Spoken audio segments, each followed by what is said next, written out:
Okay, so the answer to the question that we asked 2 months ago, the ground was frozen and snow was flying, was will it run? And at the time, the answer was no. The answer now is yes, it will. And I want to show you this diesel injection pump, which is called a Rusa Master. Common on some trucks, some common trucks, but this pump is widely used on a lot of equipment. And I knew the problem was in here, because remember, we could get it to run on ether, but we couldn't get it to run on its own. There was nothing coming out of the lines up to the injectors. So I called around and I looked for these pumps online. $700 to $900 will get you that pump rebuilt if you already own the pump. But you know what they do is they put a $25 O-ring kit in it. Clean it, check it. I mean, I'm not saying they don't earn their money, but I'm saying for my $700, I wanted to do it myself. So I watched a YouTube video, shout out to him, I wish I could mention him by name. He had a welder with a Perkins, I believe, with that pump, wouldn't run, and he said, I don't want to put $1,000 in the pump just to find out the welder's bad. I want the engine to run so I can find out if the welder's bad. I may come back later and have the pump rebuilt, but he didn't even put an O-ring kit in it. So I watched his video, and down in the bottom, he found 2 dowel pins, almost like little pistons that were stuck in this bore. He pounds them out with a 1/4-inch drive extension, cleans them, puts the whole pump back together, and the engine fires right up. I said, that's my guy right there, because he just accomplished what I wanted. I want to know, will this thing run and move before I put $1,000 in the pump? Because for you accountants, we've only got about $1,000 in it. And I think these are worth, nice ones, are worth $15,000, $16,000. So we're definitely way ahead, and I just kept us ahead in the game by doing that pump myself. So that's what I learned about the pump. We are going to put these copper washers in. You'll see an explanation on where they go. And you'll also see our explanation of the little vessel we were running out of.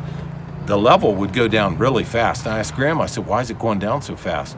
Well, it's because the diesel return line was going back to the tank. Well, the inside of that tank is really nasty. We've taken the tank off. We're going to go get it cleaned out. I can see in the tank with a flashlight, there's a lot of algae, but no rust. So we'll put some bolts down in there and shake it around and pressure wash it out, put it back on. Then we're going to be running on its own pump, its own lift pump. We've taken the electric pump out.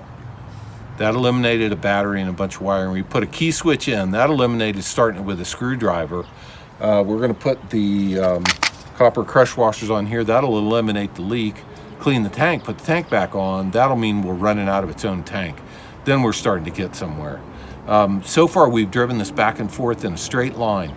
It doesn't seem to want to turn, but we were doing it at idle. When you pull on left brake, right brake, you can hear it slowing the engine down, but I just don't think we have enough RPM to get it to actually rotate and turn yet. So that'll be next. So the answer to will it run?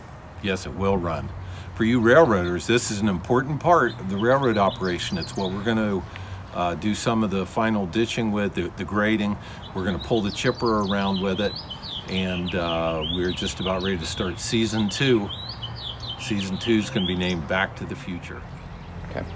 Okay, well, we sure wouldn't drive around with this battery on here unless we strapped it on, and then it would just be for testing. But what we were doing here was getting the return line. I wanted to see it flow. It's going into there now. And also get a look in here at these clutches. If you'll stay here and look down in there, I'll move the lever. So this is the mechanical part that moves the brake band that slows down one side and the other. You can see the brake band right over here. That's what wears out and or needs adjusted when it won't turn well. So we're almost to the point where we can test that effectively. I just wanted you to see what it looks like with the tank out. The tank bolts right here and is technically the back of the seat, or right behind the back of the seat. So that's out to get fixed. The dozer's coming along well. Thanks for your interest. For today's safety meeting, I am glad I had glasses on, because somehow I blew the top off this battery. And let me tell you what, it was loud. I've been to the range many times in the armed forces, and this is what it sounded like. It sounded like a gun going off. My ear's still kind of ringing. I think the battery was bad internally. It is an older battery, and we were pulling so many amps on it that it just created gases inside and blew the lid off. That's my best explanation, but I know this one's going to the scrap now. Oops, had the pump for it. Go again.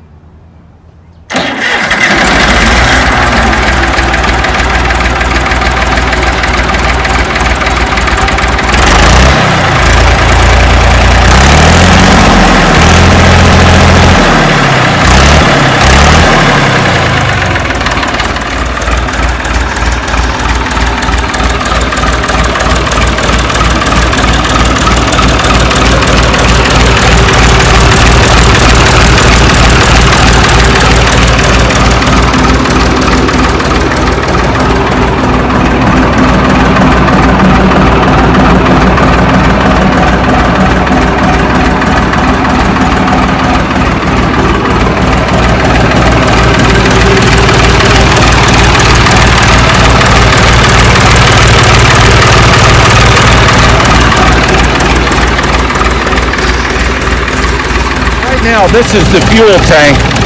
We're drawing this down pretty quick, and I explained to Graham why that was happening.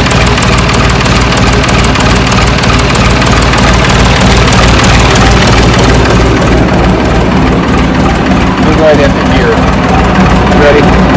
Here's the return line. So this is the fuel that's not being used by the diesel engine going back to the tank. There's the bottom of the tank. Every diesel tank has an out to the pump and a back from the injectors and the pump overflow, some people call it. So one out, one in.